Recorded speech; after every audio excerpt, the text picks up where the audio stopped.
What is Juneteenth? When the Union Army entered Galveston, Texas in 1865, they brought with them an order that read, "The people of Texas are informed that, in accordance with a proclamation from the Executive of the United States, all slaves are free. This involves an absolute equality of personal rights and rights of property between former masters and slaves, and the connection heretofore existing between them becomes that between employer and hired labor. The freedmen are advised to remain quietly at their present homes and work for wages." That was part of the text of General Order No. 3, Headquarters District of Texas, Galveston, June 19, 1865, as it was delivered by Union Major General Gordon Granger as he arrived on the island of Galveston with over 2,000 troops to emancipate the enslaved African Americans there. Historians say that when Major General Granger issued the order, he had no idea that, in establishing the Union Army's authority over the people of Texas, he was also establishing the basis for a holiday, Juneteenth. Today, the most popular annual celebration of emancipation from slavery in the United States. Juneteenth is literally June plus 19th. By the time Granger assumed command of Texas, the Confederate capital in Richmond, Virginia had fallen. The executive to whom he referred, President Lincoln, was dead. And the 13th Amendment, abolishing slavery, was well on its way to ratification.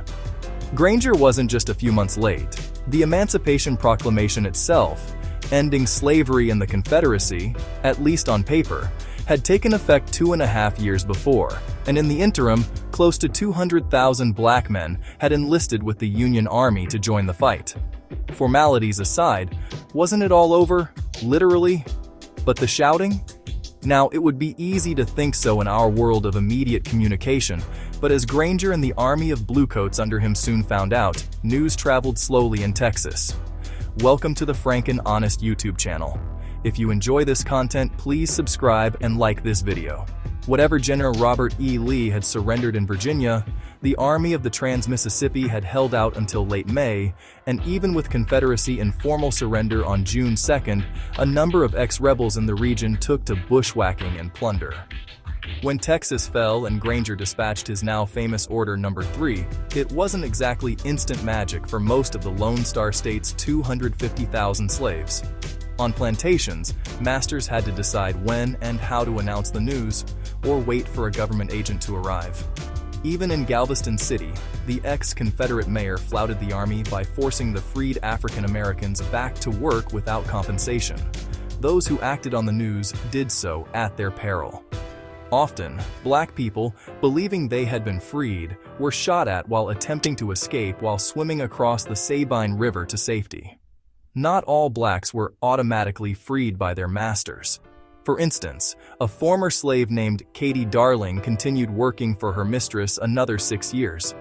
For decades, activists and Congress members, many of them African Americans, proposed legislation, advocated for, and built support for state and national observances.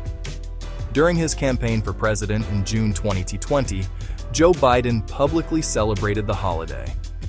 Juneteenth was celebrated as a holiday long before President Biden signed the bill, legislating it as a federal holiday in 2021. 1 year after General Granger's pronouncement, on June 19, 1866, freedmen in Texas organized the first of what later became annual commemorations of Jubilee Day. In some cities, black people were barred from using public parks because of state-sponsored segregation of facilities. Across parts of Texas, freed people pooled their funds to purchase land to hold their celebrations. So, what is Juneteenth?